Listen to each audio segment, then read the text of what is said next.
আজিৰ এই সজাগতা সভাত উপস্থিত থকা মোৰ কাৰ্যালয়ৰ ৰূপসী ডিচিডিচিৰ পৰা উপস্থিত থকা আমাৰ ডিচিডিচিৰ চেয়াৰমেন বাইদেউ আৰু মৰমৰ অংগনবাড়ী কৰ্মী সহায়িকাসকল আৰু আটাইতকৈ গুৰুত্বপূৰ্ণ আমাৰ এই সভাখনত যিসকল আজি বয়সস্থ লোকে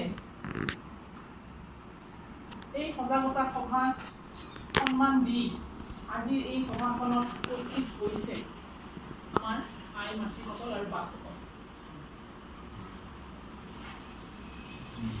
আপোনালোক এই সভাখনত আহিছে, বহুত ভাল লাগিছে। এটা ভাবিছে আপোনালোকে কিহৰ কাৰণে মাতিছে, হয়তো গমো পোৱা নাই ভালকে, হয় না? ভালকে গমো পোৱা নাই।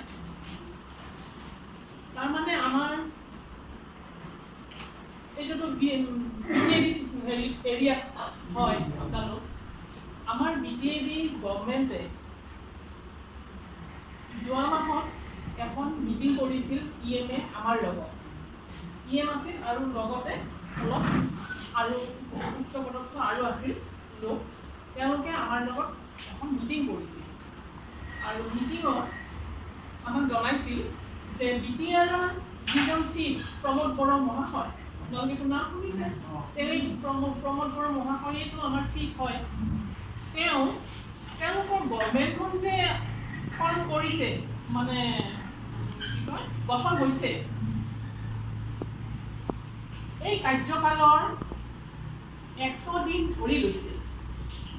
এই 100 দিনৰ ভিতৰত 150টা লক্ষ্য তেওঁলোকে পূৰণ কৰিব বিচাৰিছে 100 দিনত। 100 দিন হ'ব লাগিলে মানে কি, 3 মাহ, 30 দিনত 1 মাহ। কিন্তু ভাল হৈছে কি বেয়া হৈছে, তেওঁ অলপমান চালি ডিপাৰ্টমেণ্টৰ এই টাৰ্গেটত পৰিছে। আমাৰ যিখিনি আছে, আমাৰ এই সমাজ কল্যাণ বিভাগত যিখিনি কাম কৰিব দিছে, আমাক কিছু ৰুটিন অনুযায়ী আমাক কৰিব দিছে। তাতে আপোনালোক যে এতিয়া 60 বছৰৰ ওপৰত, হয়নে নহয়? আপোনালোকে 60 বছৰৰ ওপৰত আপোনালোকক কি কয়? জ্যেষ্ঠ নাগৰিক বুলি কয়। জ্যেষ্ঠ মানে ডাঙৰ। আপোনালোকে সন্মানীয় জ্যেষ্ঠ নাগৰিক। ইংৰাজীত ক'ব তাক চিনিয়ৰ চিটিজেন। আৰু চিনিয়ৰ চিটিজেনৰ কাৰণে অকণমান ৰ'ব হা, হেল্ল', মনোৰমা চেণ্টাৰত কিবা মিটিং কৰি আছে। চাউলখিনি মিটিং কেইটা আছে।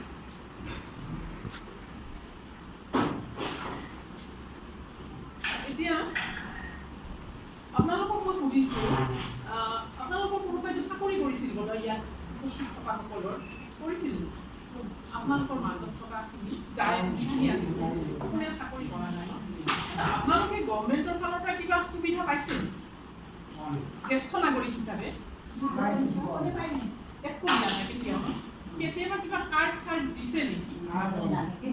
একো দিয়া নাই।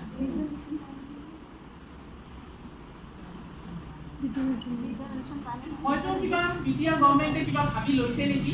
কাৰণ কিয়, আচ্ছা, আপোনালোকৰ কিবা নিৰ্দেশনা আছে নেকি 100 days পূৰণৰ? একো নিৰ্দেশনা অহা নাই।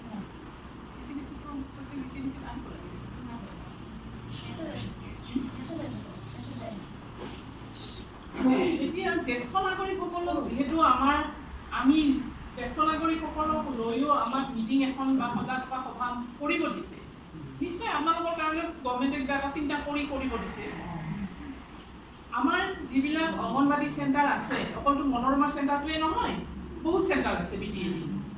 প্ৰতিগৰাকী অংগনবাড়ী কৰ্মীয়ে আৰু সহায়িকাই এই 60 বছৰৰ ওপৰৰ কিমানখিনি ব্যক্তি আছে সেইটো এটা ছাৰ্ভে কৰিব।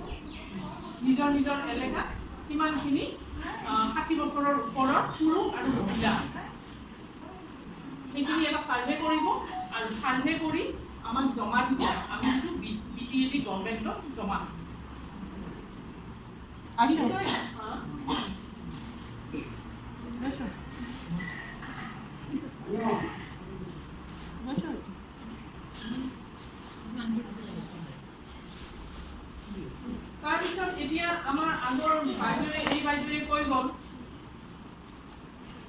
যে আমাৰ সমাজত কিছুমান সমাজ বিৰোধী কাম চলি আছে যিটো গভৰ্ণমেণ্টে ছাপোৰ্ট নকৰে। বাল্য বিবাহ এটা জ্বলন্ত সমস্যা হৈ আছে। বাল্য বিবাহ আপোনালোকৰতো বহুত সৰুতে কিজানি দিয়া হৈছিল, আজি যিহেতু এই বয়স পাইছে হয়নে?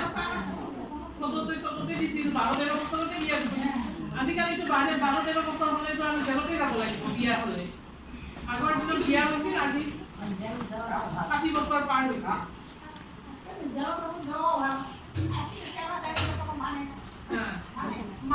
নামানিলে জেলতে যাব লাগিব। হয়, যিটো আজিকালি জন সমস্যা হৈছে, অকল আমি জেলত যাওঁ বুলি আমি এৰি দিলেই নহ'ব।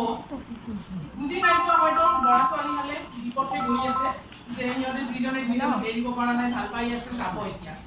আমি তেনেকুৱা যদি গম পাওঁ, বুজালে 10জনৰ ভিতৰত 2জনে 3জনেতো বুজি পাব। সেইটোৱে আমি সমাজ ভাল কৰা সেইটো কাৰণেই আমি এই সজাগতা সভা, হয়নে নহয়? 10জনৰ ভিতৰত 5জন আমি ভাল কৰিব নোৱাৰিব পাৰোঁ, চেষ্টাটো কৰিম আমি। আমিবিলাকতো আমি সমাজখনৰ কাৰণে আমি সবেই দায়বদ্ধ। আমি যদি ক'ৰবাত এটা খবৰ পাওঁ যে বাল্য বিবাহ হৈ আছে, কোনোবা কাজি আহিছে, বিয়াখন পাতি দিব, কোনোবা বামুণ আহিছে, মনে মনে বিয়াখন পাতি দিব, মনে মনে কৰাই থ'ব, এইবিলাক হ'ল আমাৰ সমাজৰ কাৰণে মানে হানিকাৰক। সমাজে চৰকাৰে এইটো সমৰ্থন কৰা নাই। চৰকাৰে সমৰ্থন কৰিছে কোনটো? ছোৱালীৰ 18 বছৰ হ'ব লাগিব, ল'ৰাৰ 21 বছৰ হ'ব লাগিব। আৰু যদি তাতকৈ কম বয়সৰ ল'ৰা বা ছোৱালীক গাৰ্জেনে বিয়া দিবৰ কাৰণে জোৰ-জাৰ কৰিছে, তেতিয়াতো গাৰ্জেনেও তাৰ সেই অপৰাধৰ ভাগি। প্ৰথমটো মাক বাপেকে অপৰাধৰ ভাগি হ'ব, ল'ৰা ছোৱালীটো নাবালক।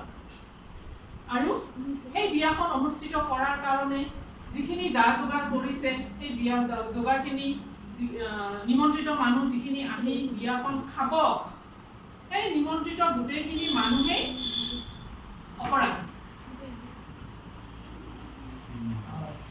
খাব অহা মানুহখিনিও অপৰাধী। আগতে কিছুদিন আগতে, আজি যোৱা বছৰেই এইটো ধৰক বেছি আমাৰ হেৰি নাছিল, মানে জ্বলন্ত সমস্যা নাছিল। কিন্তু আজিৰ তাৰিখত আপুনি কোনোবা